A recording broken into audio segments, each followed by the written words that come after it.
இன்று யூடியூபில் உலகின் பல பகுதிகளில் உள்ள பலவிதமான பறவைகளை குறித்து நாம் படிக்க முடியும். சில பறவைகள் மிக அழகாக இருக்கின்றன, சில பறவைகள் மிகவும் சிறியதாக இருக்கின்றன. ஒவ்வொரு பறவைகளும் வெவ்வேறு விதமான சத்தத்தை எழுப்புகின்றன. இப்படி அரிய பறவைகளை குறித்து நாம் அறிந்து கொள்வதில் மகிழ்ச்சி அடைகிறோம். ஆனால் நம் அருகில் இருக்கும் நாம் அடிக்கடி பார்க்கும் சில பறவைகள் வாழ்விலிருந்தும் நாம் பாடங்களை படித்துக் கொள்ள வேண்டும். நாம் அதிகமாக பார்க்கும் பறவைகளிலே ஒன்று வாத்து. அது வீடுகளிலே 1-2 வளர்க்கப்பட்டாலும் சரி, கூட்டம் கூட்டமாய் மேய்ச்சலுக்கு எடுத்துச் செல்லப்பட்டாலும் சரி, எப்பொழுதும் சத்தமிட்டு கொண்டே செல்லும்.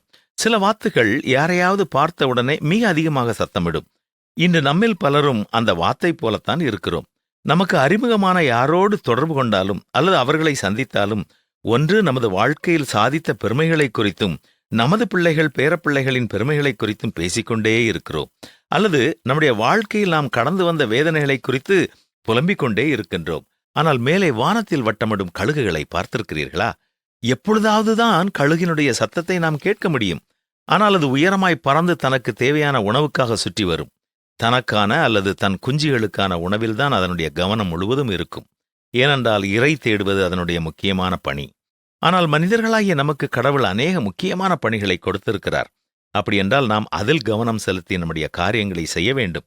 அதை விட்டுவிட்டு எப்பொழுது பார்த்தாலும் வளவள என்று பேசிக் கொண்டிருப்பவர்களாக அல்லது எதை குறித்தாவது குறை கூறி கொண்டிருப்பவர்களாக மற்றவர்களின் நேரத்தை நாம் வீணடிக்கக்கூடாது. பயனுள்ள காரியங்களை குறித்து மட்டும் மற்றவர்களிடம் பேச வேண்டும். இப்பொழுது கைபேசி இருப்பதால் பலர் மணிக்கணக்காய் தேவையில்லாத காரியங்களை ஒருவரோடு ஒருவர் பேசிக் கொண்டிருப்பதை நீங்கள் பார்க்கலாம். இப்படி வேலையில்லாமல் பேசிக்கொண்டே இருப்பவர்கள் பல நேரங்களிலே 3வது நபரை குறித்து குறைவாக பேசி தங்களுடைய பாவத்தை கூட்டிக் கொள்ளுகிறார்கள்.